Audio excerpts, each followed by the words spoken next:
ndabaramukije mwese mu izina ry'Umwami wacu Yesu Kristo. Shima Imana duhaye aka kanya ko kuza gukorana mu izina ryayo. Kandi dushima Imana yatuzaniye abashitsi bakaba bashitse amahoro. Turatangura ikoraniro ryacu dushimira Imana, twitazira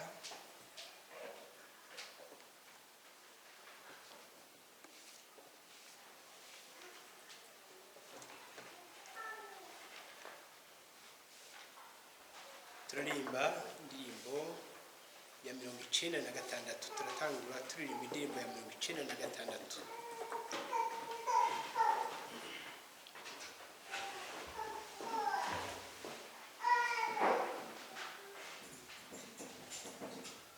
Imana yacu yatunze byose.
izina ryawe niryubahwe, ubwami bwawe nibuze, ibyo ugomba nibibe mu mitima yacu nk'uko wabiteguye mu ijuru.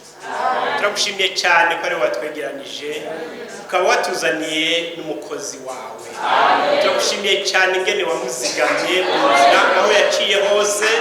None Mana yacu Mana isumba byose turagusabye kugira ngo abe ari wowe umushigikira, abe ari wowe Mana zo Mana isumba byose ushigikira igikorwa cyawe, abe ari wowe Mana zima umuhamagara meza y'umutima n'ay'umubiri kugira ngo ashobore kugukorera Mana zo Mana isumba byose atitse umutima, kandi kurugutura amatwi y'imitima yacu kugira ngo dushobore kumva icyo mpwemu abwira amashengero. N'abariko baraza batarashika nka mwene data Jerome nabo bari kumwe, Mana zima turabakuragije tubashize mu biganza byawe kugira ngo wewe ubazane ubashikane amahoro, twese tunezeranwe no kumva icyo mpwemu abwira amashengero. Ufate byose mu minwe kuva mu ntango gushika mu iherezo, aba ari wowe uganiriza imitima yacu. Twugururiye Mana zo Mana isumba byose akanwa, aba ari wowe utugaburira, kuko wavuze ko umuntu atazotungwa n'umukate gusa ariko azotungwa n'ijambo ryose rivuye mu kanwa kawe. Niwe twiteze kugira ngo tugaburire ku meza yawe, maze nitwava ngaha dushobore gushinga intahe nk'ababigisha b'Emawusi ko igihe wavugana natwe mu mitima yacu twumva hari ubuzima. Tubigusaba twizeye mu izina rya Yesu Kristo umukiza wacu, amen. Amen. Ugihagaze turasoma Abikorintho ba mbere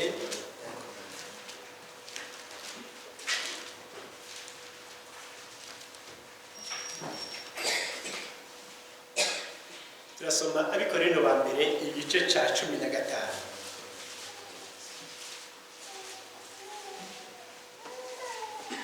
Abikorintho ba mbere igice cya 15.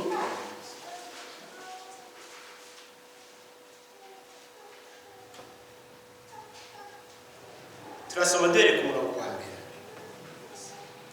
Bene data, ndabamenyesha ubutumwa bwiza ubwo nababariye, namwe mukabwakira kandi mukabuhagararamo kandi mugakizwa nabwo, asangwa mukibugumije nk'uko nabubabwiye, kiretse mwoba mwizereye ubusa.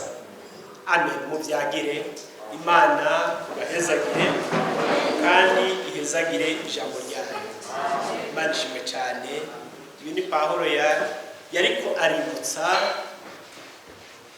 abera b'ico gihe b'i Korinto, abibutsa ubutumwa bwiza yababwiye, kandi mubandanije ngaha hepfo mugasoma yarerekana yuko ubutumwa bwiza yababwiye atari ubwo yize mu ishuri ariko ari ubwo yahawe n'Imana, kandi babwakiriye nk'ubwavuye ku Mana bufise ubushobozi bwo kubakiza.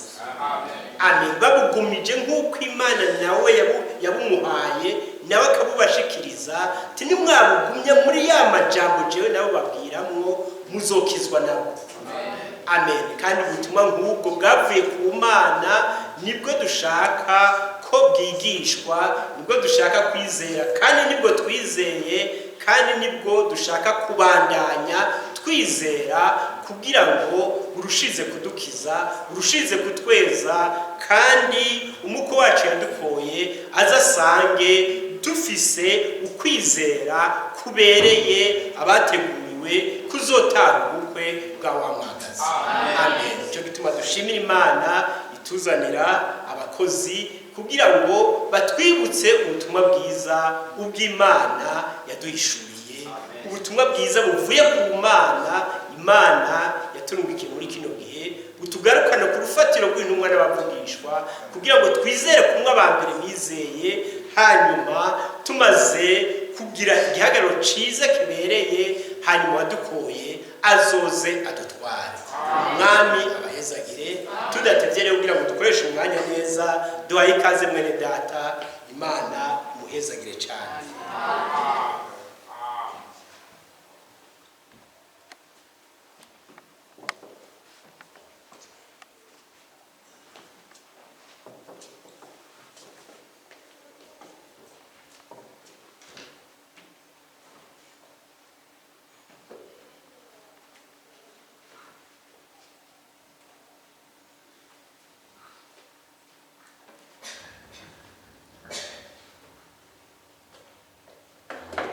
Je salue ce soir toute l'église dans le nom du Seigneur Jésus. Je suis reconnaissant au Seigneur pour le privilège qu'il m'a accordé, les privilèges qu'il m'a accordé.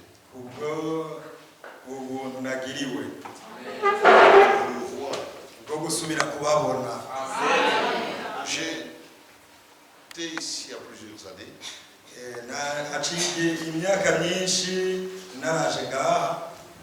Beaucoup de choses sont passées. Le Seigneur est bon.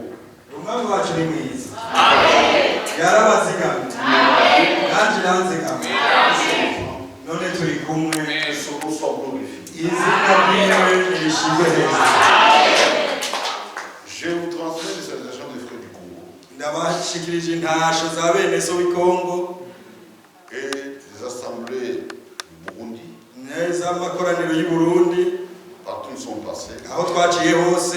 Ils nous ont demandé de saluer les frères. Nous sommes ici pour un temps court. Et nous allons communier autour de la parole de Dieu. Nous parlons ce soir et demain dans l'avant-midi.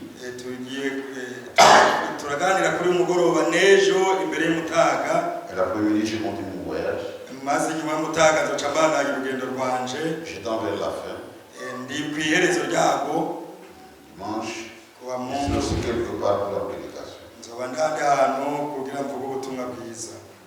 Nous sommes ici au nom du Seigneur. Nous servons et nous adorons un Dieu fidèle.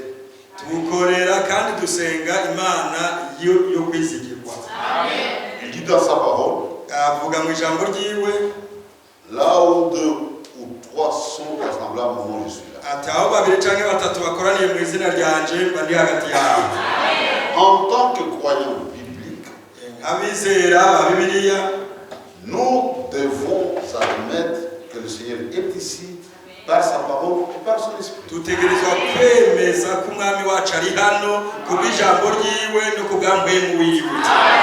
Et si nous avons une telle foi, nous serons très attentifs à tout ce qui se passe sur le lieu. Quand le culte commence, même dans l'écriture d'introduction, Dieu parle déjà à l'église. Il ne faut rien négliger. J'ai aimé l'écriture que mon frère a lue pour introduire le culte. Ce sont les écrits de Paul, des écrits inspirés.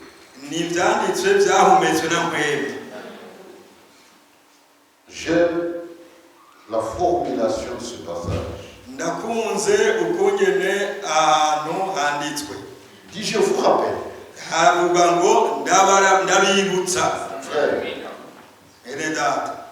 Dans le royaume de Dieu, nous avons la responsabilité de vous rappeler toujours. Je n'amène pas de nouvelles choses ici. Juste vous rappeler des choses que vous connaissez déjà. Comme Paul, Pierre l'écrivait aussi. J'ai le devoir de vous rappeler cela. Tant que je suis dans la chair, afin que vous soyez affermis dans la vérité présente. Vous êtes déjà des croyants. On doit vous affermir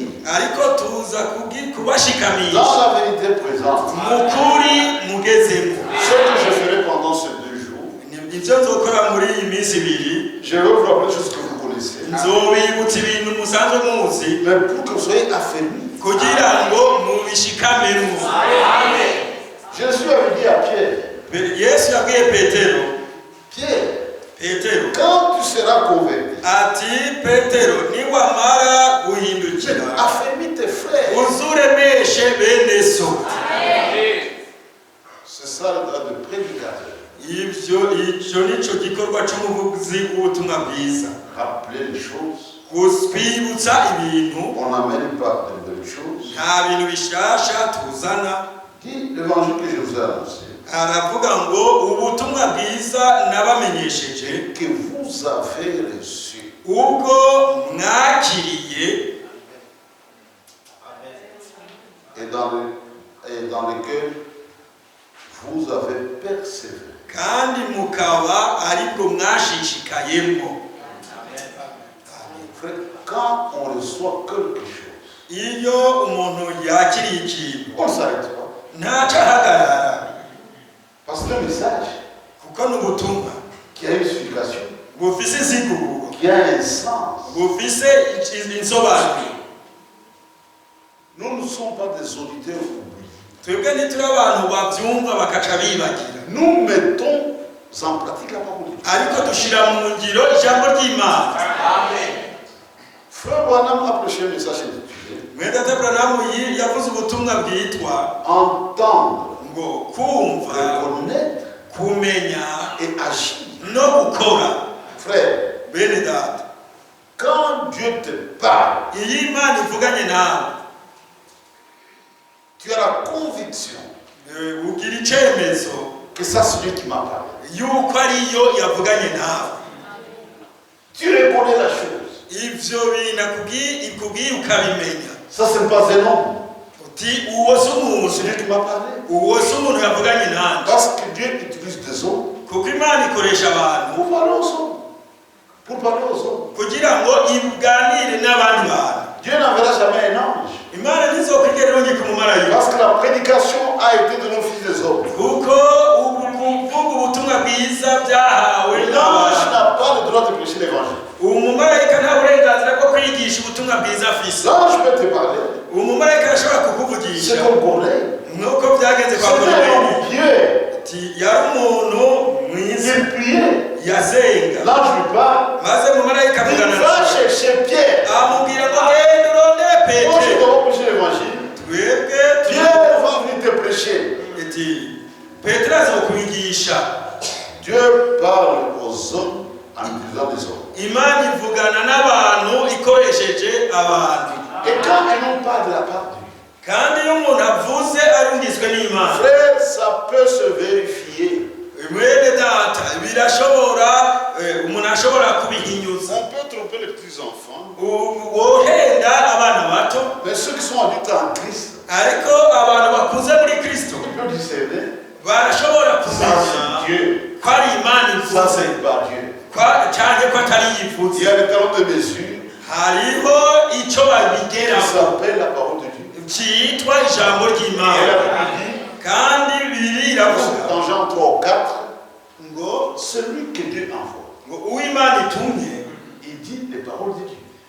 niwe avuga amajambo y'Imana. Yohana gatatu mirongo itatu na kane. Il ne l'a pas envoyé, même s'il a fait de grandes expériences. iyo umuntu avuze Imana itamutumye nawe yoba yaciye mu bintu byaba, Celui que Dieu envoie, il dit toujours les paroles de Dieu. uw'Imana yarungitse yamavuga amajambo y'Imana. Regardez dans notre génération. nimurabe ibyabaye mu gihe cyacu. Dieu envoie un prophète. Imana yararungitse Un umuhanuzi. prophète promis dans les Écritures. umuhanuzi yari yarasezeranywe mu byanditswe. C'est quelque chose d'extraordinaire. ibyo bene data ni igitangaza. Dans la Bible, muri il y Bibiliya a des prophètes. hariyo abahanuzi Mais qui n'étaient pas promis. ariko batari barahanuwe. C'est comme Esaïe. ni nka Yesaya, Il n'y a aucune promesse. nta isezerano na Mais on rimwe. l'a vu apparaître abantu bamubonye ashika avec le ainsi. azanye uko ni kubora. Il y a eu Jérémie. harabonetse Il y a eu Zacharie. Il y harabonetse a eu Zakariya. aucune promesse. nta Ils apparaissaient nta sezerano avec ryari le ainsi. Dit le Seigneur. baraza bafise uko ni kubora. Mais Jean-Baptiste, lui, ariko Yohana Batista we c'était une exception. we yaranyuranye n'abantu. Avant sa naissance, imbere y'uko bavuka Dieu donne une promesse. Imana yari yanje gutanga isezerano Une voix crie au désert. ngo ijwi risemerera mu bugaragwa. Frère, même l'endroit de sa prédication était indiqué. murumva ko nawe yategetse kuzovugira ubutumwa hari Pour haravuye écouter Jean, kugira ngo umuntu yumvirize Yohana il fallait se rendre au désert. byasaba ko abanza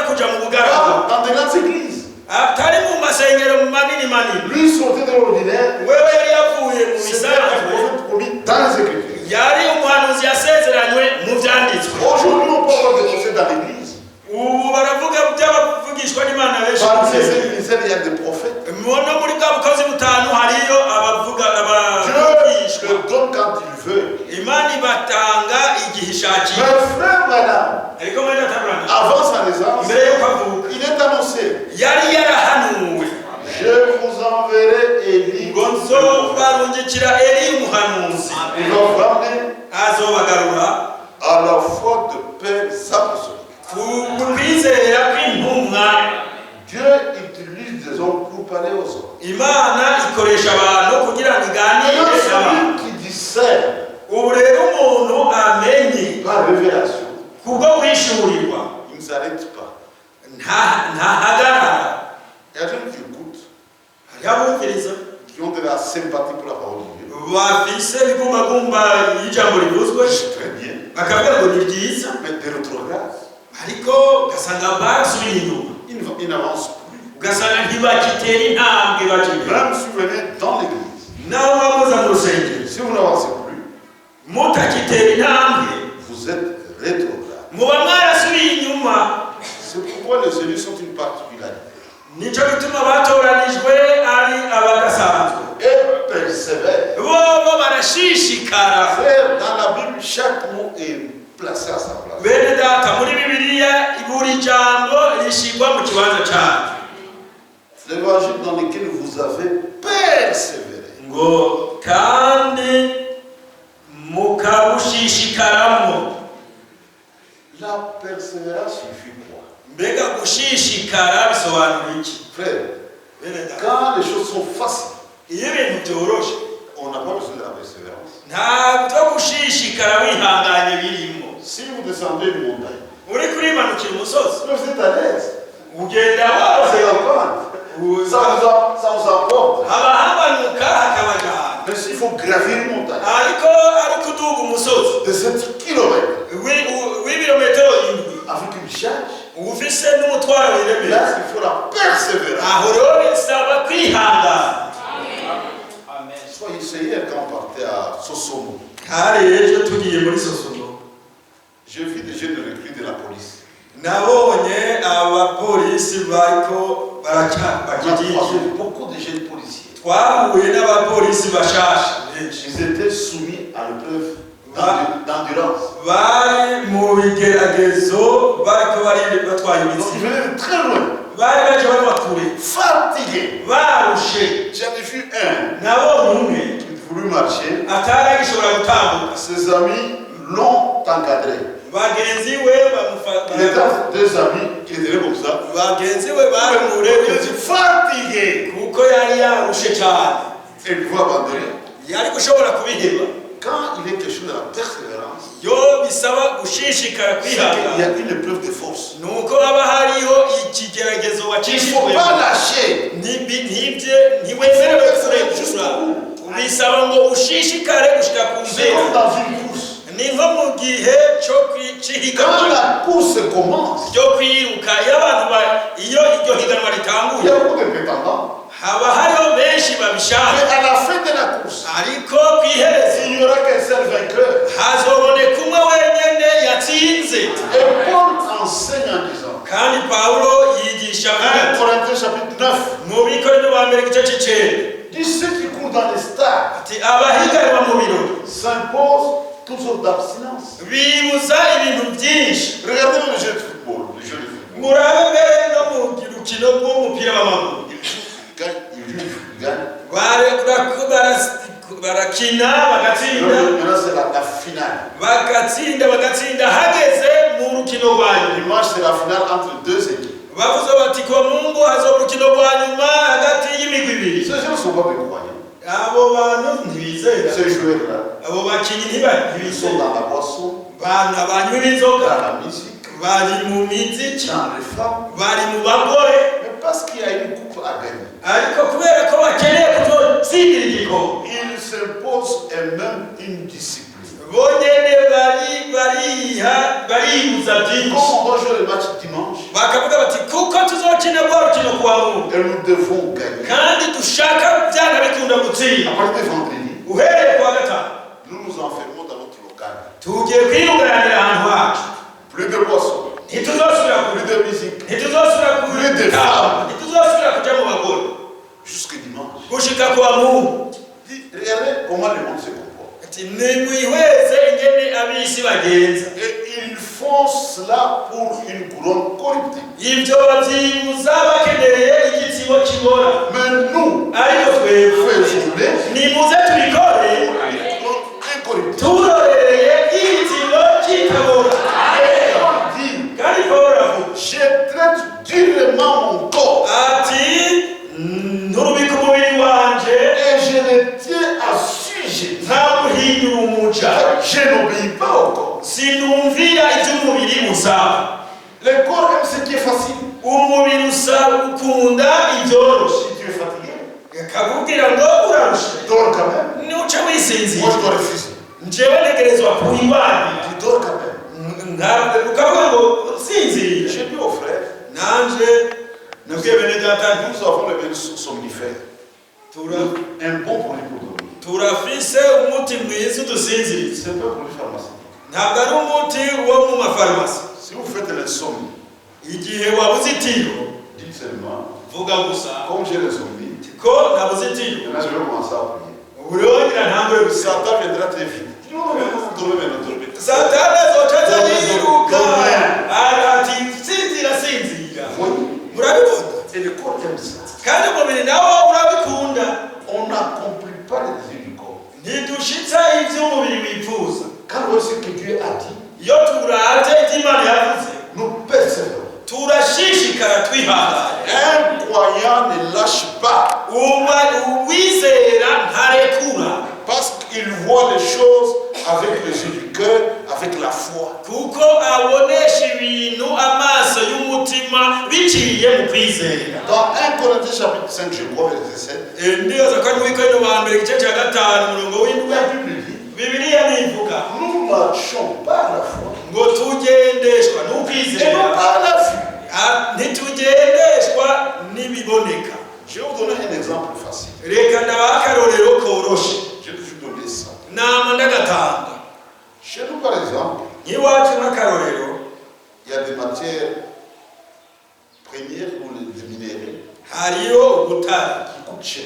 buzimvye, Il y a le diamant, hari diyama, il y a l'or. hari inzahabu. Le diamant, tu peux avoir une pierre comme ça. Diyama ushobora kuronka akabuye kangana C'est bien taillé. ugasanga karabaje Première neza. qualité, ça vous coûte des millions de dollars. Akambere usanga yagwa amamiliyoni y'amadolari ari akamari gusa. Maintenant, aujourd'hui, avec la science, les progrès de la science, Ubu rero bijanye n'ubushakashatsi on peut faire la prospection à partir des satellites. bashobora gusuzuma ahubwo butare buri bakoresheje ikigendajuru. On peut vous dire, vous qui êtes au Burundi, Bakakubwira ngo wewe uri mu Burundi allez à tel endroit, nugenda hanahana il y a de l'or, hari inzahabu pas satellite.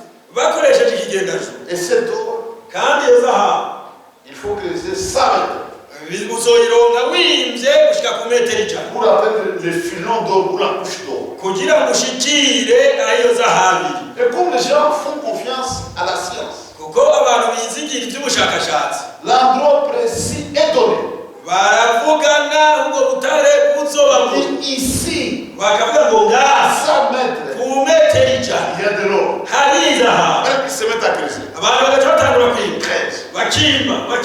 Chaque jour, ils font seulement 1 mètre Buri munsi ugasanga bintu metero 1 gusa parce qu'il y a une pierre. kuko baciye bahura n'urutare. Frère, ils ne vont pas lâcher. Bene data ntibaza guca bahera Même si ça doit prendre beaucoup de temps, nubwo bizobatwara umwanya muremure ils vont s'encourager. bazoguma biyemesha Travaillons. bavuga bati muze dukore Parce qu'à la fin, kuko ku iherezo quand ils vont atteindre la couche d'eau, nitwashikiriye ububwa ya zahabu ça sera la consolation. tuzoca twirugwa. Là, ils n'ont pas besoin d'exhortation. aho ntibakeneye abantu bababwira Ils ngo vont qu'après la souffrance, bobo baratahura ko nyuma nous y'iyo serons consolés. bazokwiruka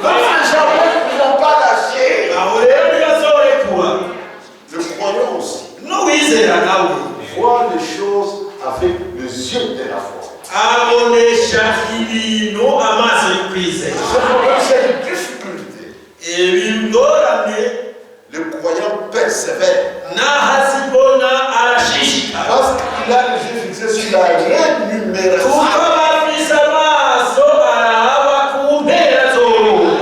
Il vise des difficultés. Quand nous servons Dieu, frère, ce n'est pas avec de facilité. Les choses arrivent pour nous décourager. Mais on ne lâche pas. On persévère. Jusqu'à la fin, il y aura de grandes récompenses. Qui ne lâche jamais. Un après peut lâcher. Mais lui qui l'a jusqu'au bout. C'est le vainqueur. Il ne lâche jamais. Il va jusqu'au bout. Ce sont des vainqueurs. Lisez les lettres adressées aux églises. Pour l'église du Nouveau Testament. Nous avons cet âge ou ce temps. Mais à la fin de chaque lettre, elle s'adresse au vainqueur.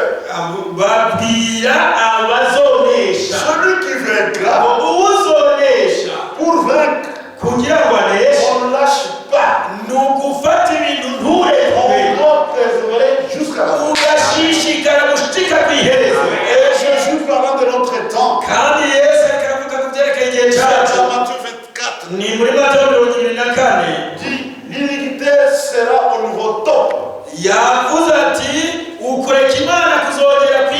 C'est-à-dire la communauté va déborder.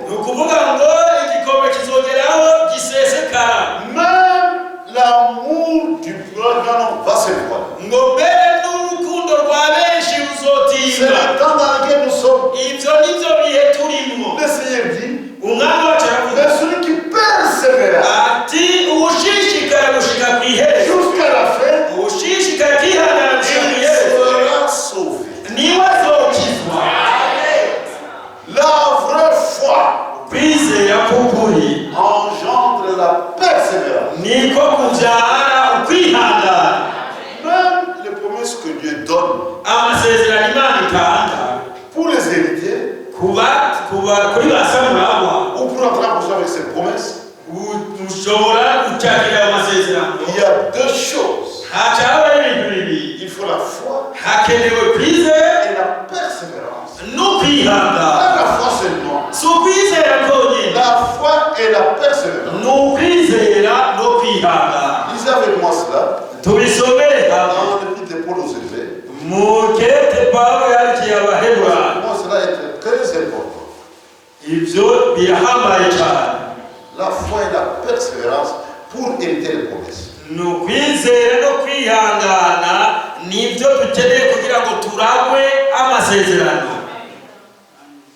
La foi et la persévérance. Quand cela dans Hébreux. Si quelqu'un peut faire une dénonciation, c'est dans Hébreux.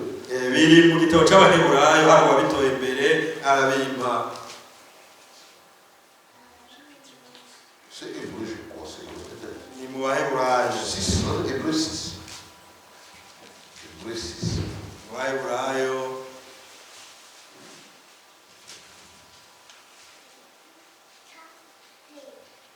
Ok. Hébreux 6, le verset 12.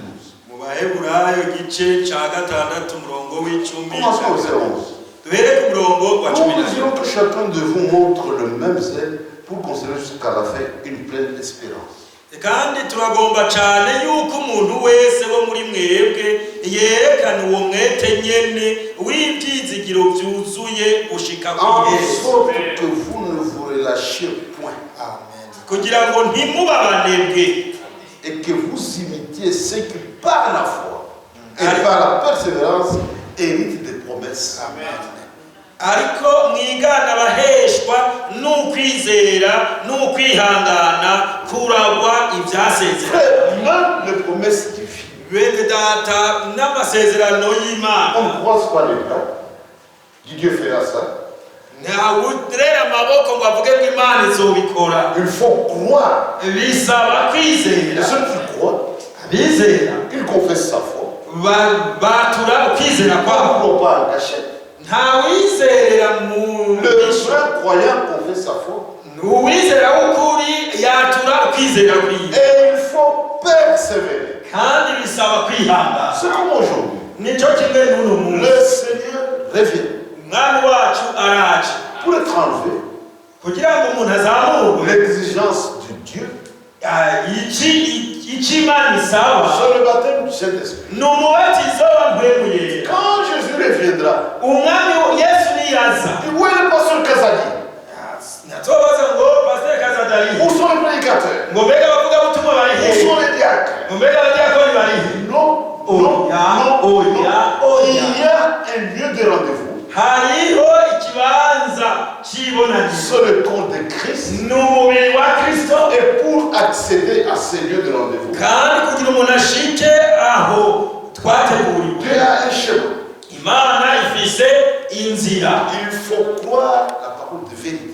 Ni ukwizera ijambo ry'ukuri. Pas un mensonge. Atari ukwizera ikinyoma. Si quelqu'un croit dans un mensonge, Iyo wizeye ikinyoma, il est déjà dans une déviation. umutima wizeye ikinyoma uba wamaze kuzimira. Il serait impossible d'atteindre le lieu. Bizomugora gushikira ca C'est kibanza. comme quelqu'un qui voyage. Ni nk'umuntu ariko aragera Il urugendo est dans une bifurcation. agashika mu mahwane akomeye, Qui se dirige vers différentes destinations. aho amabarabara hanyuka aja mu Mais biturere il faut prendre la bitandukanye. bonne route. Kugira twaronke amenye ibarabara S'il ry'ukuri, prend la mauvaise route, ategerezwa gufata ibarabara ry'ukuri, plus il avance, kuko niyo afata ibarabara ritari ryo, plus il serait de la bonne destination.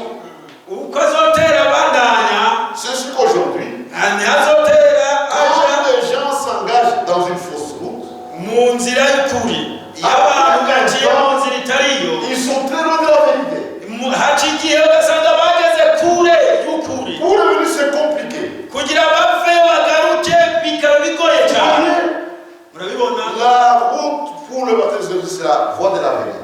Inzira yo kuronka umubatizo wa mpwemu yera ni inzira y'ukuri. Il faut accepter la vérité. Bisaba ko umuntu yemera ukuri. Après avoir fait la vérité, Maze kukwakira on marche dans l'obéissance akagendera mu kumvira à toute la parole, ijambo ryose, pas à une partie de la parole. atari igice cy'ijambo. Parce que Dieu donne l'esprit Kuko Imana itanga mpwemu à tous ceux qui lui obéissent, kuri abo bose bayumvira. pas aux enfants de Dieu désobéissants. Ça n'existe pas. Nta mpwemu abana batumvira. Oya. C'est pourquoi il y a eu un frère dans le message de Morana. Icyo gituma ahabonetse mwene data n'umutumwa wa mwene data Prince yari yatawe ibyo bintu Il sent le Saint-Esprit. ko ahatagira mpwemu yera Je rate l'enlèvement. azobarushije izamurwa. Il est allé en brousse. Yaciye aja mu ishamba, Il a parlé de piquer. aca ashinga ikimambo, Dit Seigneur, aravuga ati Mwami, je suis ici. ndi ngaha, Je ne quitterai pas cet endroit aha hantu sinzohava sans que tu m'aies baptisé de l'Esprit. utambatije na mpwemu wawe yera. Si tu refuses Uminyankiye à ton retour, niwagaruka tu trouveras un tatos ici. uzosanga ikirundo c'amagufa hano. L'homme était poussé à bout. Uwo yari yageze ku ndunduro, Mais il a persévéré. yari Il yihangana, n'a pas lâché. arashishikara ntiyarekura. La véritable foi engendre la persévérance. Ukwizera k'ukuri kuvyara kwihangana. Un croyant ne lâche jamais. Uwizera ntiyigera arekura. Quand on envoie un message, Iyo arungike ubutumwa, ce message a un objectif. ubwo butumwa buba bufise intumbero, Et les élus ne lâchent pas. kandi abatoranijwe ntibarekura. Eux persévèrent jusqu'au bout. Bo barashishikara gushika kw'iherezo, Parce que ce sont de vainqueurs. kuko ari bo bategenewe gutsinda. Et par lesquels vous êtes sauvés. Le verset 2. Et par lesquels vous êtes sauvés. Ne mange pas, vous êtes sauvés. tugarutse ku Bikorino ba mbere 15 le verset 2. Bikorino 15 umurongo wa 2. Si vous les retenez dans le temps où je voulais annoncer, autrement vous aurez cru en vain. Kandi mugakizwa nabwo asangwa mukimugumije nkuko nabubabwiye bitaruko mwoba mwizereye ubusa. Frère, l'évangile a ses termes. Bene data, ubutumwa bwiza burafise amajambo buvugwamo. Quelle grande mise en garde. Mbega imburi idasanzwe. Qui retenez l'évangile que je vous ai annoncé dans les thèmes que je voulais annoncer. Vuzwe ngo mugumye ubutumwa bwiza nabashikirije mu majambo nabubabwiyemo. Ça veut dire quiconque nukuvuga ngo wowe change les termes de l'évangile, ahinduye amajambo y'ubutumwa bwiza, il a cru en vain. aba yizereye ubusa. C'est ce que Paul dit ici. Nivyo Pawulo avuga ngaha. C'est dans votre foi, Ni mu kwizera kwanyu, vous changez les termes de l'évangile, mu kwizera kwanyu mwahindura amajambo mais votre foi est vaine. y'ubutumwa bwiza, ukwizera kwanyu kuzoba ari Vous ukubusa. avez cru en vain. Muzoba mwizereye ubusa. Respectez les termes de l'évangile. Nimwubahirize uburyo ubutumwa bwiza bwavuzwemo. Respectez la parole de Dieu. Mwubahirize ijambo ry'Imana. Laissez chaque chose à sa place. Mureke ikintu cyose kigume mu kibanza Et cyaco dans son contexte. no mu buryo Si cyavuzwemo. vous déplacez cela, Iyo mubikuyeho mu kibanza soyez en vain. muba mwizereye ubusa. Quiconque croit Uwo wese yizeye que Branham est Dieu, ko Branham ari Imana c'est une foi vaine. aba afise ukwizera k'ubusa, Parce que la Bible ne supporte pas ça. kuko Bibiliya ntiyihanganira ibyo bintu. La Bible ne supporte pas ça. Bibiliya ntiyihanganira ibyo bintu. C'est pourquoi aujourd'hui, mes frères, Nicyo gituma uyu munsi bene data nous sommes engagés dans une bataille. twinjiye mu rugamba. On n'est pas à la plage. Ntituri ku musenyi wo ku Là où kiyaga, les gens s'amusent en bikini. aho abantu binezereza Il y a des restaurants, ils mangent, ils s'amusent dans l'eau. Non. bakaza kwinezereza ku musenyi cyangwa mu mazi. Nous sommes sur le champ de bataille. Ariko turi ku rubuga rw'intambara, Une autre bataille, kandi intambara yacu je vois ce Jude qui dit, ndibaza ko ari Yuda bivuga. on peut lire ça rapidement. Turashobora kubisoma twihuse. Jude, Yuda, il n'y a pas de chapitre, Yuda n'igice kimwe, il n'y a que 2 versets. Chapitre 2. Bien-aimés frères, alors que je désirais vivement vous écrire au sujet de notre salut commun. Jude, c'est après la 3e épître de Jean. Yuda ni icyete cya gatatu cya Yohana. Le verset 3. Umurongo ni wa gatatu. Bakundwa, hamwe nashiruka umwete wo kubandikira iby'agakiza dusangiye. On suit notre salut commun. Iby'agakiza dusangiye. Frères, nous avons un seul salut. Dufise bene data agakiza kamwe. Salut tous les sauvés. Abakijijwe bose. Dieu les sauve sur la même base. Imana ibakiza yishimikije ikintu kimwe. C'est ça le terme de l'évangile. Nibwo y'amajambo y'ubutumwa. C'est un salut commun. Ni ubutumwa dusangiye, n'agakiza dusangiye. Vous et moi. Ni ukuvuga mwebwe nanje. Nous avons un dénominateur commun. Twese turafise icyo dusangiye. Il s'appelle le salut. Cyitwa agakiza. Nous partageons la même chose. Ni ukuvuga ko dusangiye ibintu bimwe. Et le salut n'est pas une doctrine. Kandi agakiza si inyigisho. Le salut c'est un homme. Agakiza ni umuntu. Cet homme s'appelle Seigneur Jésus. Uwo muntu yitwa umwami Yesu Kristo. Regardez quand Jésus est né. murabiye Yesu yavuka. Il y avait un homme sur la terre, un aveugle, Hari umuntu kwisi w'impumyi qui s'appelait Siméon. yitwa Simeoni. Dieu avait dit à Siméon, Imana yari yabwiye Simeoni, toi, ti wewe avant de mourir, mbere yo kumva tu verras le salut. uzoba mbona agakiza. C'était une promesse. Ryari isezerano. Et à cause de la promesse, Kandi kubw'isezerano Siméon ne reste pas à la maison. Simeoni ntiyagumye muhira. La Bible déclare, Bibiliya iravuga il était assidu au temple. ngo yabishishikara kuza mu rusengero. Les promesses de Dieu ne s'accomplissent pas quand nous sommes dans la distraction. Amasezerano y'Imana ntadushikako turi mu busamazi. On est en train de jouer, Turiko turekenera, on est au bar, turi mu kabare, loin de la parole de Dieu. turi kure y'ijambo ry'Imana. Oya bene data, Siméon était assidu au temple. Simeoni yashishikara kuza mu rusengero. Les gens vont lui demander, Abantu bashobora kumubaza, Siméon, ati Simeoni, tu dis que Dieu t'a dit que tu verras le salut. uravuga ko Imana yakubwiye ko uzobona agakiza. Ça ressemble à quoi? None gasa gute? Le salut sur quoi? Mbega agakiza ni giki? Il dit, je ne sais pas.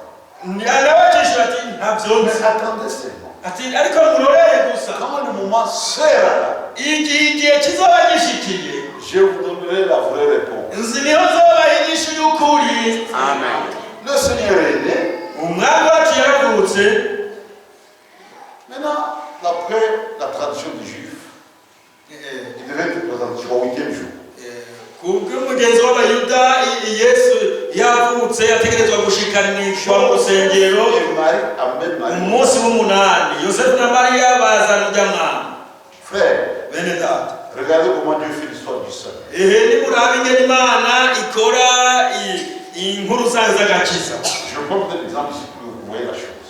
Ngomba kubaha akarorero kugira ngo mubone ibyo bintu. Ici, quand une famille amène un bébé pour la consécration, Ngaha iyo umuryango uzanye umwana ngo tuwushikanire Imana, nous ne baptisons pas les bébés. kuko twebwe ntitubatiza abana, Nous prions pour le bébé. ntitubatiza inzoya, turabasengera gusa, Regarde le côté. turabasengera mu Imana ibahezagire, ibarinde, ibazigame. Habituellement, c'est le pasteur qui prie.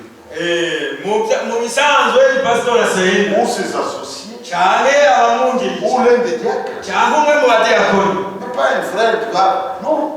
Si mwene data yaduka, Peut-être à moins qu'il soit désigné. kiretse bamuvuze, Mais ce jour-là, ariko uwo munsi on amène Jésus. bazanye Yesu, Tout le monde regarde. bose bariko barayihweza. On a vu un aveugle Babonye impumyi conduit par le Saint-Esprit. iyobora mpwemu yera. Le Saint-Esprit conduit correctement. Mpwemu yera arongora neza. Il n'a pas besoin de moi. Où est la ntarinda gusaba abantu ngo mfasha mbenye y'Imana. Il arrive devant Marie et Joseph. Yaraje ashika imbere ya Mariya na Yosefu, Dit, donne-moi l'enfant. aca avuga ati mpereza umwana. Ceux qui n'ont pas hésité. Nabo ntibakekeranije Quand tu n'es pas sacrificateur, ngo batange kuvuga ngo wewe ni tu es un umuherezi, simple croyant. wewe uwizera asanzwe. Quand Dieu est à l'œuvre, tout le monde obéit. Iyo Imana iri ku kazi bose barumvira. Un enfant, Afata mwana ils l'ont placé dans le bras de Siméon l'aveugle. batereka wa mwana mu maboko ya Simeyoni impumyi. Maintenant, tout le monde était très attentif Ubu rero abantu bose baraba bakurikira neza pour écouter la prière de Siméon. kugira ngo bumvirize isengesho Simeyoni aza kugira. Nous avons une prière traditionnelle pour consoler les enfants. Turafise isengesho dukora ry'akamenyero iyo turiko turashikanira abana. Seigneur, nous te remercions Tuti Mwami turagushimira pour cette bénédiction kubw'uyu mugisha accordée à la famille de notre frère et sœur. wahaye umuryango wa mwene data na mushiki Ce wawe sont des croyants. n'abizera. Dans leur foi, Mu kwizera kwabo ils remettent ce bébé entre tes mains. bazanye umwana ngo ashikwe mu biganza byawe. Toi, les bons bergers, Wewe mwongere mwiza honore leur foi. nushitse niwobahize ukwizera kwabo uzigamire umwana. Pour cet enfant, s'il y a un avenir pour cet enfant, s'il y a de l'avenir pour cet enfant, niwe umwana azogira akazoza, qu'il soit au service. azobe ugukorera, Mais nous, c'est les parents. nuhezagire n'ababyeyi. Amen, amen. Amen, amen. Les gens étaient curieux. Abantu bari barorereye Quand kuba Siméon isengero. prend l'enfant, Simeyoni yakiriye ujya il mwana, n'a pas prié comme les pharisiens et les autres. ntiyaseze ngo abafarisayo cyangwa abandi, Il dit, Seigneur, ariko yaciye avuga ngo mwana maintenant, Maintenant, tu peux laisser ton serviteur urasezeye s'en aller. umusabyi wawe amahoro Parce que mes yeux kuko amaso yanje ont vu ton salut. yabonye agakiza kawe. Sinon, on n'avait pas une doctrine dans ses mains. sinori yarafise inyigisho mu biganza Il byiwe, avait Jésus. yarafise Yesu. C'est-à-dire, en dehors de Jésus, ni ukuvuga ngo hanze ya Yesu il n'y a point de salut. nta gakiza kariho. Pierre a souligné la chose. Petero yarashimikiye kuri icyo kintu Sous le ciel, ati munsi y'izuba, un seul nom. munsi y'ijuru izina rimwe ryonyine ryaratanzwe ngo ritange agakiza, Seigneur Jésus. ni izina ry'umwami Yesu Kristo. Quiconque croit uwizera wese doit respecter ces termes. Il ne faut pas les changer. ategerezwa kubahiriza ayo majambo, ntiyemewe kuyahindura. Il n'y a aucun message qui sauve. nta butumwa na bumwe bukiza. Seul Jésus sauve. ubukiza n'umwe ni Yesu. Jésus. uyu muntu Yesu Il a même repris les pharisiens. yaraniharije abafarisayo Qui lisaient beaucoup. basoma cyane, Vous sondez les Écritures. ati murasesa ibyanditswe. C'est bien. ni byiza, C'est bien. ni byiza, Mais regardez la portion correcte des Écritures. ariko nimuraba igihagararo cyiza cy'ibyanditswe. Les Écritures rendent témoignage de vous. ibyanditswe bishingira intahe jewe. C'est-à-dire, ni ukuvuga quand tu lis un passage biblique, iyo usomye umurongo wa Bibiliya ça doit rendre témoignage de Jésus. utegerezwa gushingira intahe Yesu Kristo. Si tu n'as pas vu ça, utabibonye ibyo, tu dois me dire que tu as mal lu. Frefra avuga ati uba wasomye nabi.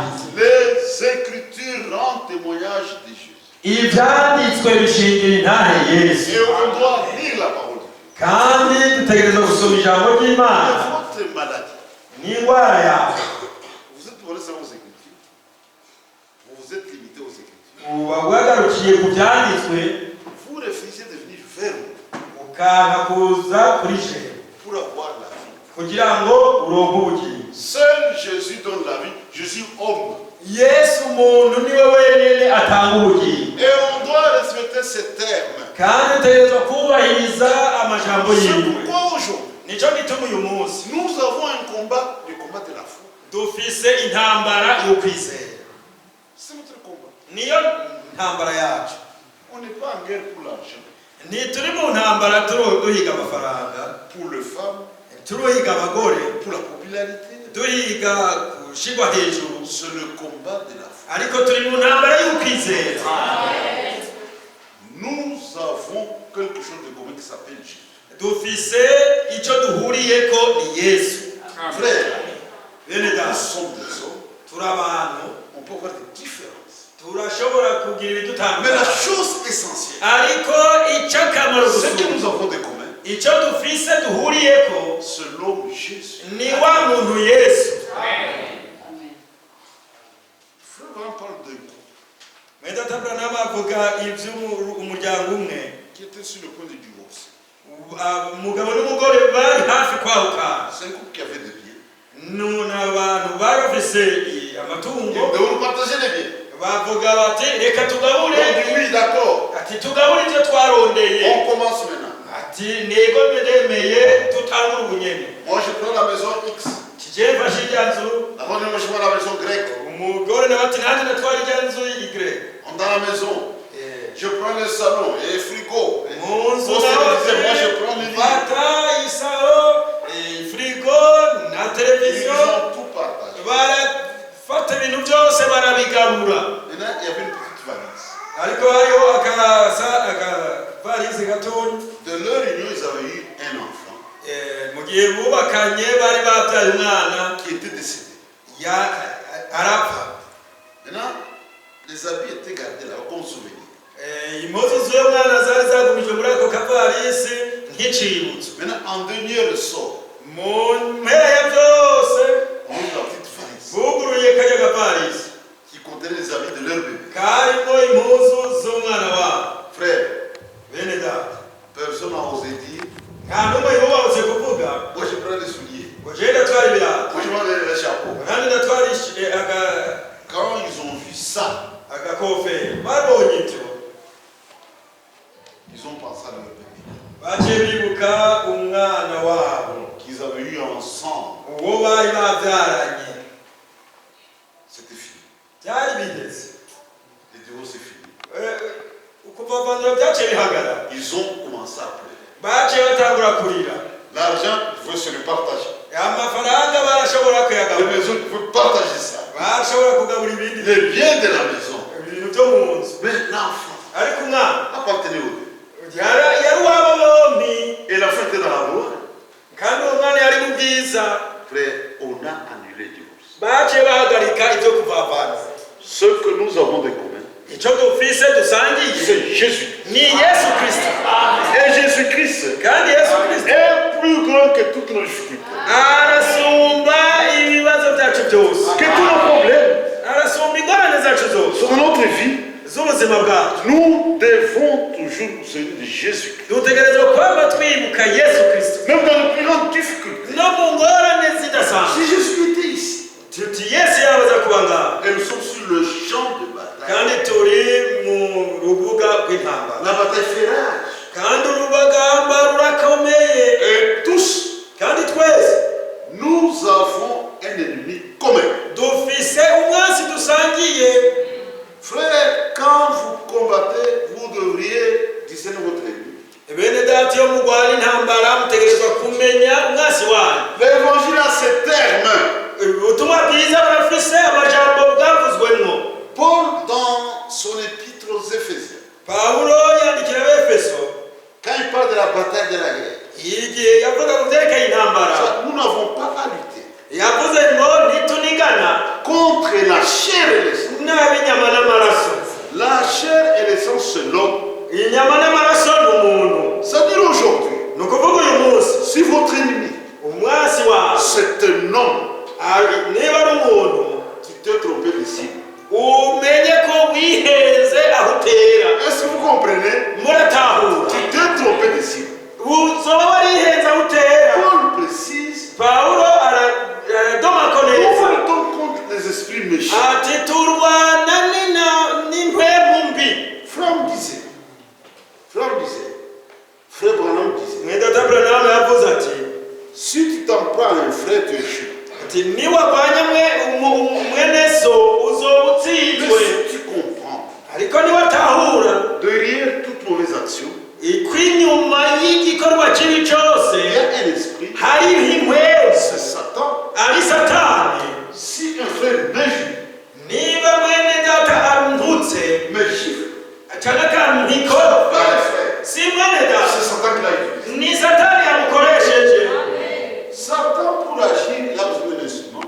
kugira satani akore akeneye ibikoresho Dieu aussi, n'imana nayo pour agir, kugira il ibikoresho a besoin des instruments. ikeneye ibikoresho C'est-à-dire, Dieu dépend de vous.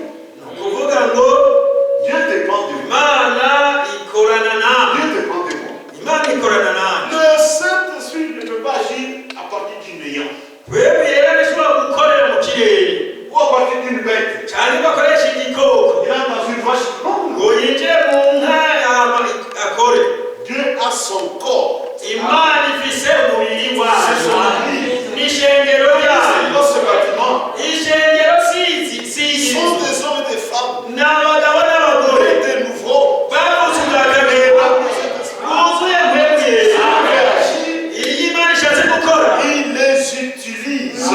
nibo ikoresha amen Quand une armée va en guerre, iyo igisirikare kigiye mu ntambara il combat contre l'ennemi. bakirwanya umwasi wacu Si par hasard, igihe bishitse un militaire tire sur son compagnon, umusoda umwe akarasa umwe muri bene wabo regardez même vous. Vous voyez qu'est-ce qu'ils disent. nimwumvirize mu mvugo yabo ngene bavuga Il a été tué par un tir ami. ngo yarashwe n'urusoro rw'abagenzi L'ami n'est pas censé faire ça. ni ukuvuga ngo umugenzi ntiyari yashatse gukora L'ami ibyo. doit être sur l'ennemi, yategerezwa kurasa pas umwasi sur le compagnon. ntiyategerezwa kurasa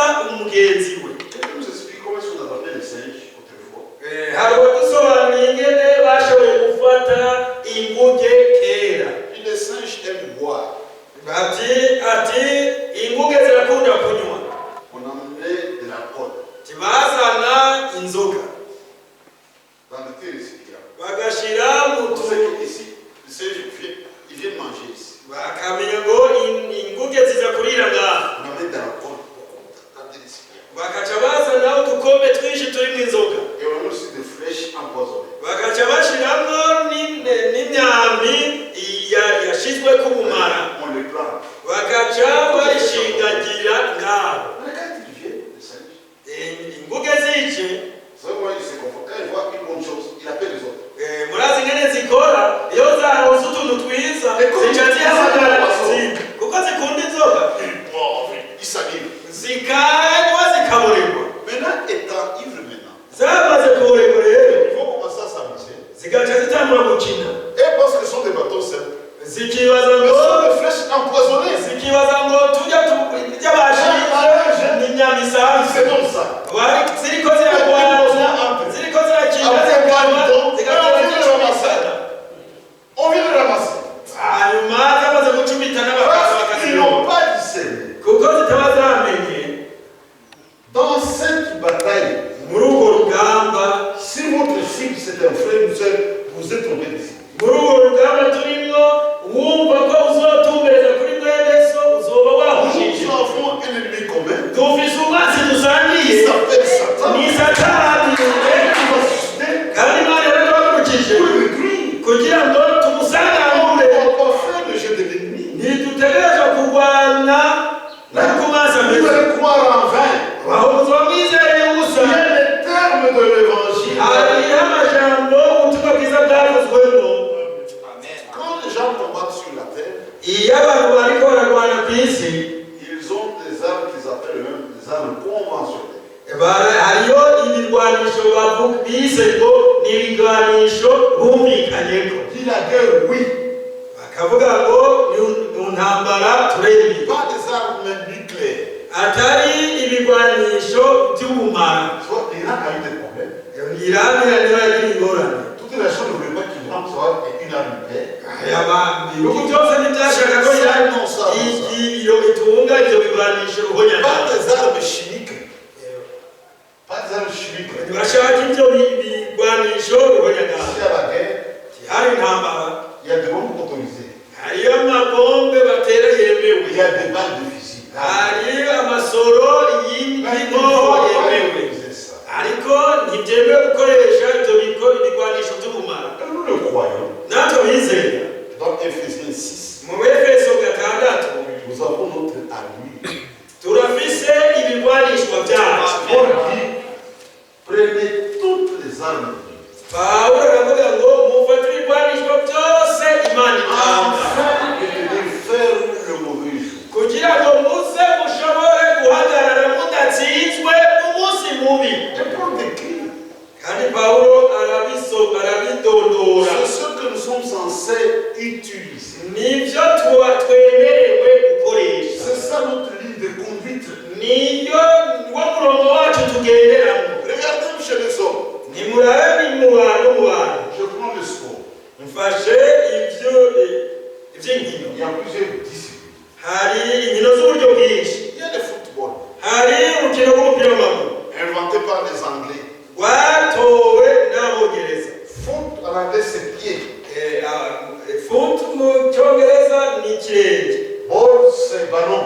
ball ni umupira Donc ça se joue avec les ni pieds. ukuvuga ni umupira ukinishwa ibirenge Il faut marquer avec les pieds. umuntu atsinda igitsindo ateye umugezi Si tu marques avec la main, ukoresheje ukuboko le but sera annulé. igitsindo watsinze ntikizokwemerwa Ça s'appelle football. kuko byitwa urukino rw'amaguru Il y a basketball. hariho n'icyitwa basketball Il y a un panier. haba hariho urusenga Ça se joue avec la main. bagatereramwo Tu n'amaboko ne peux pas botter avec les pieds. uruteresheje ukuguru Ça va dans le panier. naho cyobonaga kikaja mu Les rusenga mains. bisaba ngutereshe amaboko Ce voilà qu'il y a une course cycliste. hariho ibyitwa ngo ni urukino rw'abakinga Pour prendre part, kugira ngo urujemo vous amenez le vélo. uzanye ikinga Pas une course de moto. niba ari iby'imoto Toi, tu vas avec une moto. uzanye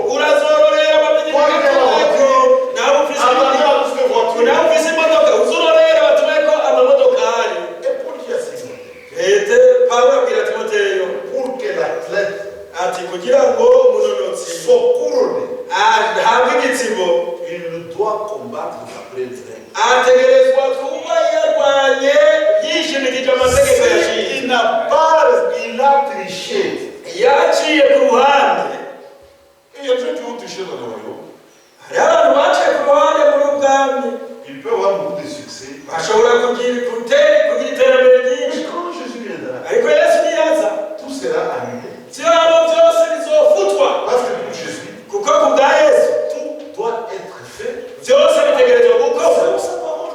nk'uko ijambo ryiwe rivuga. Si c'est fait en dehors, c'est lui a ordonné. Bikozwe hanze y'ibyo wenyine yategetse. Même s'il y a beaucoup de succès, naho wotera imbere cyane, Jésus va annuler. Yesu niyaza azobigwiza n'ubusa byose. C'est pourquoi les élus, Nicyo gituma batoranijwe ils ont une de conduite barafise umurongo ngenderwako qui s'appelle la parole de Dieu. witwa ijambo ry'Imana. Tout ce qu'ils font, Ibyo bakora byose ça cadre avec la parole. biba bihuje n'ijambo. On ne doit pas s'écarter. Ntibategerezwa kuvana n'ijambo.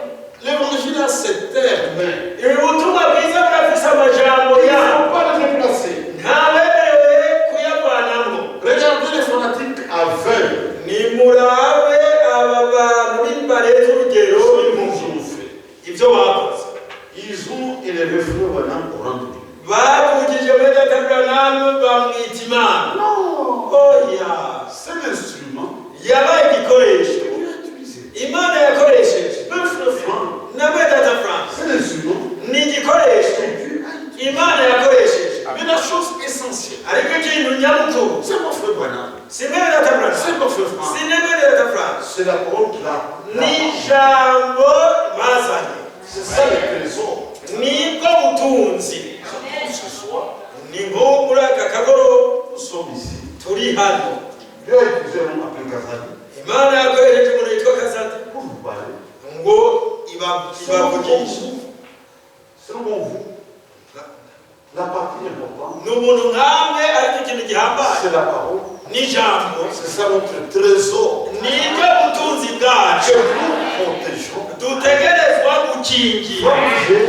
Pawulo yavuze ati, Nous nous venons sur cette terre. ati turi ngaha kuri iyi si Et il y a entre nos mains dufise mu biganza byacu la chose la plus précieuse ikintu c'agaciro gusumba qui ibindi existe, kiriho qui s'appelle la parole de Dieu. cyitwa ijambo ry'Imana. Dans notre marche, Ni muri urugendo rwacu personne nta n'umwe et personne n'est au-dessus de la parole. ari hejuru y'ijambo ry'Imana. Tous, Bose nous sommes sous la parole. twese turi munsi y'ijambo ry'Imana. Branham est sous la parole. Na Branham ari munsi y'ijambo ry'Imana. Franck est sous la parole. Na Frank ari munsi y'ijambo Frère ry'Imana. Kazali est sous la Na parole. Kazadi ari munsi y'ijambo Nous ry'Imana. aussi, nous sommes soumis à Christ. Twese turi munsi twubaha Kristo. Quand nous sommes la terre que nous suivons, Igihe Kristo yerekanye intungamerekero tujamo, si Dieu me demande Imana imbajije de ramper ngo ngende ngukunga pour être en règle avec lui, kugira ngo ndamushyikire, pour m'accorder avec lui, kugira ngo ntuze nawe, je le ferai avec joie, nzobikora car j'ai ndamunezero agi sous son ordre. kuko ariko ndakora ntegetswe nawe. Nous persévérons Turashishikara twihana étant dans le plan de Dieu. turi mu mugambi w'Imana. Quiconque persévère dans l'erreur, Umuntu wese yihangana ari mu kinyoma il sera déçu. azomaramara, Parce que plus il avance, kuko uko atera imbere plus il s'éloigne de la mauvaise route, de la vraie destination. uko atera imbere niko bariko araja kure C'est comme iyo yategerezwa kuzoja. le Bujumbura. C'est ça Bujumbura. Bujumbura ari ngaha, C'est ça la destination. ariho dutegerezwa gushika. La route vers Bujumbura, c'est en face. Ibarabara ry'Ubujumbura ari yaha, Mais il y a des routes qui vont à gauche, à droite. hakaba n'amabarabara aja iburyo n'ibubanza. Si je prends la route à droite, Ngiye mw'ibarabara ry'iburyo, plus tu avances, uko ngenda kuriya je me rends à Bujumbura. niko ndaja kure ya Je me Bujumbura, rends à Bujumbura. niko ndaja kure ya Bujumbura. Voilà, quand je suis ici, Ngeze ngaha je pose la question à un passant. nabaza umuntu arengana nti, Suis-je la bonne voie? mbega ndi mu nzira yo ko Non, ngiye monsieur. ti ugiye Je vais à Bujumbura. tigiye Non, ce n'est pas ça. ati yo wazimiye. Si je veux aller à Bujumbura, Niba nshaka kuja i Bujumbura je dois avoir du courage. ntegerezwa kugira inguvu nkinanata Je vais faire demi-tour. ngasubira inyuma Je perds la bonne route nkagaruka muri ya nzira nziza et je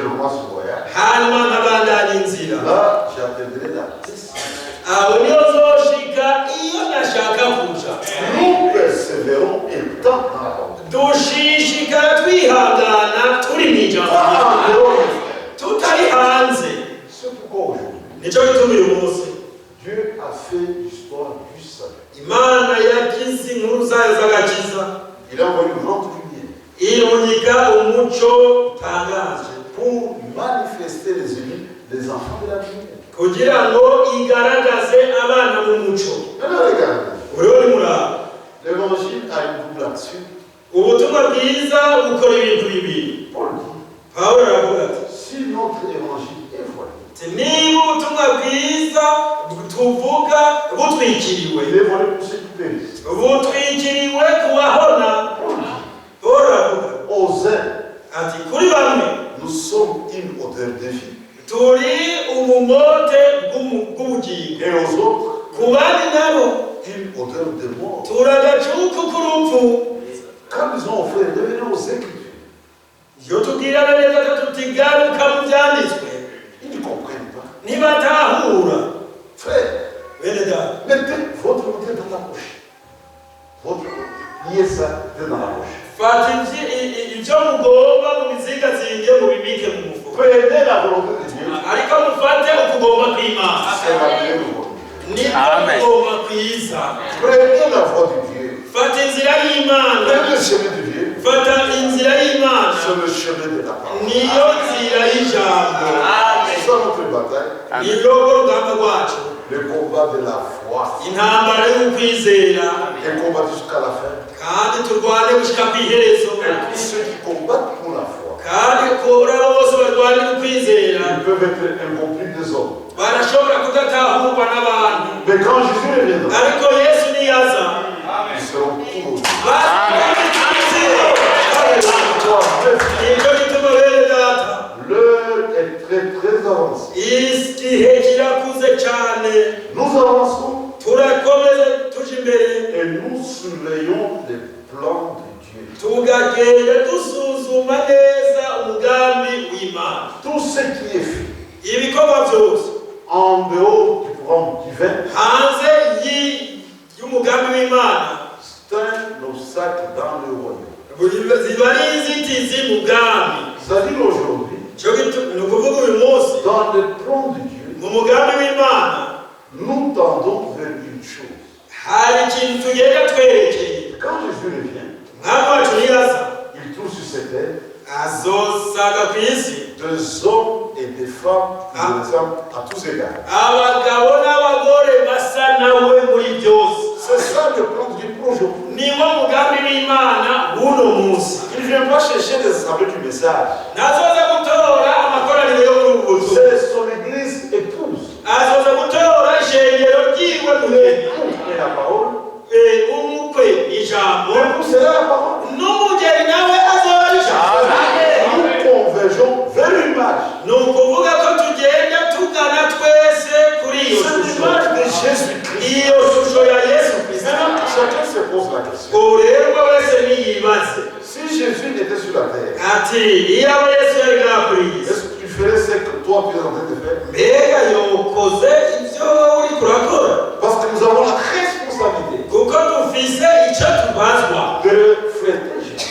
dufise icyo dusabwa Quand mu Jésus kugaragaza Yesu. Il veut c'est Jésus. umuntu aje ibanje akeneye kubona Yesu. C'est une responsabilité. ibyo ni ikintu dusabwa gihambaye. Je vois à la fin de temps, nicyo gituma ku iherezo ry'ibihe Jésus vit dans son peuple. Yesu aba mu ishengero ryiwe. C'est l'âge de la vie personnelle de Christ.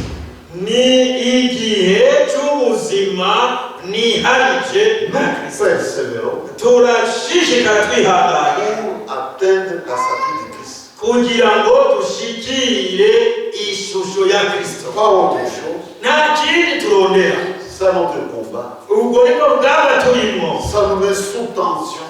ibyo bituma dufise uruhagarara muri twebwe, Pourquoi telle écriture tukavuga tuti mwami kubera iki cyane ne peut-elle pas s'accomplir dans notre vie? kidashobora gushika mu buzima bwacu. C'est un temps sérieux de préparation. ni igihe kidasanzwe cy'itegurwa ryacu. J'ai terminé avec une pensée. ngiye guheraheza kuri iki cyiyumviro. Aujourd'hui par révélation, uyu munsi kubw'uguhishurirwa nous connaissons qui est Dieu turazi Imana iyo ariyo et qui est Satan. na Satani uwo ari we. Quand Satan prend quelqu'un, Iyo Satani afashe umuntu, regardez comment Satan fait les choses. era ingene Satani akora ibintu. Quand Satan est dans un homme, Iyo Satani aje mu muntu, il donne la capacité akamuha ubushobozi de voir ce qui ne va pas chez les autres. kubona ibyo atabona mu bandi. Satan ne vous montrera jamais vos fautes. Satani ntazokwigira akwereka amakosa yawe, Mais le Saint-Esprit fait l'inverse. ariko muremure yawe akora ibinyuranye. Jésus disait, Yesu yaravuze ati quand il viendra, niyaza il vous convaincra. azobemeza icyaha. Est-ce que vous voyez la différence? Murabona ubudazi?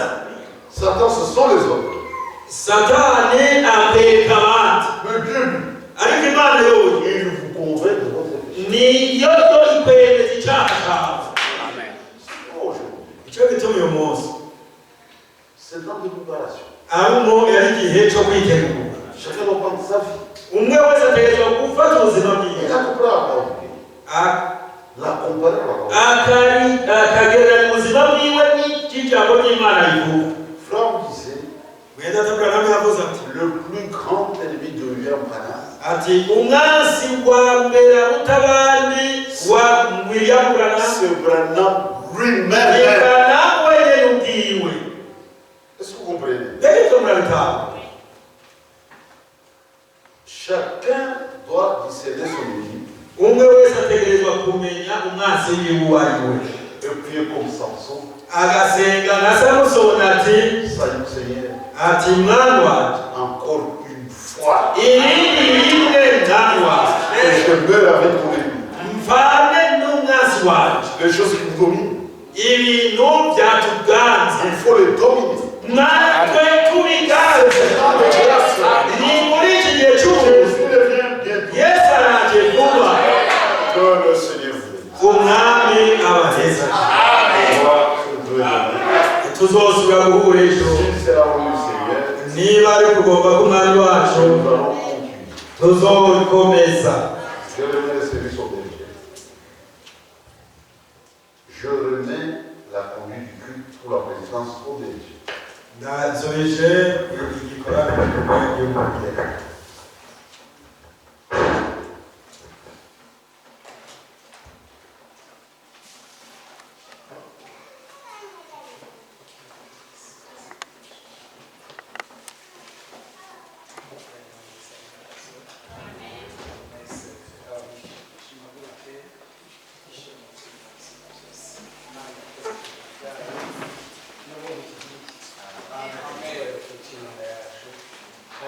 ryayo ryakira umutima akuze ubwo mu ndimiro nziza kugira ngo ryame imbuto z'umwana wacu Yesu Kristo. Imana izagire mwebwe mwese mwashoboye gushika hano kandi izagire na mwenda byatubwiye ubutumwa bwiza. Ubwo ari intambara nziza yo kwizera. Umuntu wese abanye wiwe mubiri awuhindure umuja yemere ibyo ugomba ariko yemere ugomba kumwasa ibyo Kristo yaduhaye abajya natwe tuha abandi. Urukundo yaduhaye imbabazi yadushize abajya natwe twereka abandi bose. Umwami Yesu abahezanire cyane tureba tuti Yesu ndagukunze rwose ndakwihaye dusenga Imana yawe kandi isakarame kandi Imana ibamugisha.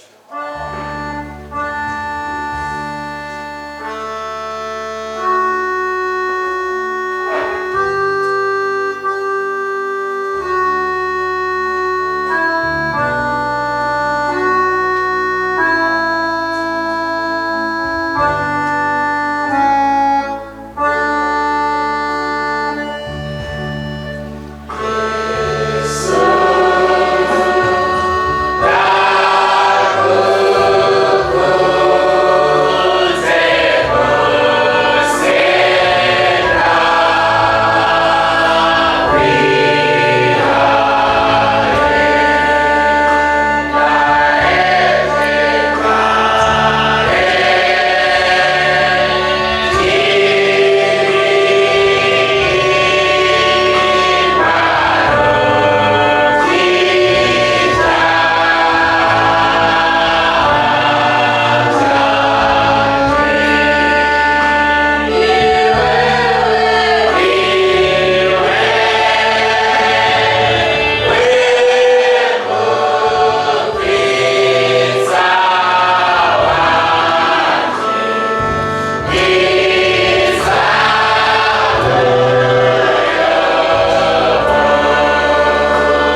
ntambara turwana n'ingorane zose umwanzi aduteza tubuza kuzobona umwami wa Yesu Kristo. Turi ku rugamba rudasanzwe ntagire wiyabagaza ko atari umusoda turabasoda twese turi ingabo za Kristo. Turwana n'ibyaha, turwana n'imibiri yacu, turwana dushingura kandi kose gashinzwe mukagwanye Imana yacu. Umuntu wese nafata ibigwanishwa by'Imana isumba byose, ibyo Imana itanga, ijambo ry'Imana isumba byose, ibirato by'ibitumo byiza, inkofero y'agakiza, ibyizigiro, ukwizera, amasengesho, Mana ibivuge mu izina ry'Umwami wa Yesu. Ntugabanuke none urugamba rutararangira, umwanzi wacu ataratsindwa, umwami wacu Yesu ataragaruka. Umwami wacu Yesu Kristo ari ku ruhande rwacu agwana natwe kandi intsinzi yiwe niyo intsinzi yacu. Ibiriti uko kwizera kwacu banesheje isi yose. Umwami ashoje kurwanira mu mategeko y'ijambo, umuntu akagwana uko yishakiye ahubwo agwana n'uko ijambo ryanditse. Buri wese asaba Imana isumba byose imushike ngo mpemu yera Imana imubatize na mpemu wayo kugira ngo tuzotumwerekane Yesu Kristo nagaruka. Umwami asumba byose abahezagire cyane, abahe gutabura kabiri amajambo y'imigoroba. Yesu Umwami wacu Yesu Kristo, turagushimiye cyane ko byiza amajambo yawe meza cyane uduhaye n'amajambo y'agaciro. Turagusabye izi mpanuro nyinshi duhawe zikuye mu ruhande rwawe zije kubaka ishingiro ryawe, ugire igihagararo cyiza tugakiza haze gukire amarembo y'amazi babo. Izi mpanuro nuzandike ku bisate by'imitima yacu. Reba jewe bandanye no muri asambure yose aya majambo yawe tuyabike mu mutima kugira ngo urakoze natwe ko warongoye Simeyoni natwe niko waturongora. Turagusabye Mwami usumba zose bagatiza twabisabona muri Yesu Kristo ubonye. Niwe yatwara, niwe yadushyize, niwe yatanze ubugingo bwacu kugira ngo ibyacu bisohoke tubizanye kuri wowe Mwami. Twishyure mu mbabazi zawe, buri wese atanga umugabane w'ibyavuye mu ijambo ry'agakiza ryaturutse uhezagire cyane. Uragije abana bose wakoze watuzaniye bene data n'utwatara n'isuno, wakoze watuzigamiye twinjira n'abatwari kumwe, wakoze watuzigamiye n'abari hano none ko twaje ariko uduherekeza iyo tugiye kuruhukira uduhezagire twane natwe dukirize abaje barwaye, uremeshe abababaye, abarushe ubaruhure. Imitima yacu izigamiye mu ijambo ryawe, niwaza uzo dusange duhagaze aho ijambo ritubwira. Urakoze duhe umugisha, duhe umugabane w'abana b'imfura, ntitube abahamagawe gusa ariko tube abatoranyijwe kugira ngo tugende tutakorasha tutarekura ariko twifashe neza. Nubwo twozitaha tubigumye, nubwo twongerera tubigumye, mu mpande zose tubigumye, tubitwashijwe n'Umwami Yesu, nibwo butunzi budasanzwe.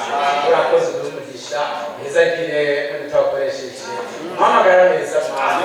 Izigamire hano ejo mu gatondo twagaruka Yesu uraduhezagire, uraduhisha na cyane cyane tuzovyumve gusa ariko tuzovyandike mu mitima yacu, babere ntibagiranwa kandi biduhindure biza n'ubushobozi buhindura. Bisabye mu izina rya Yesu Kristo, amen. Amen. Ishobora byose bahezagire. Turishimye cyane ko twakiriye Data. Umwami arakoze. Nizere ko mwese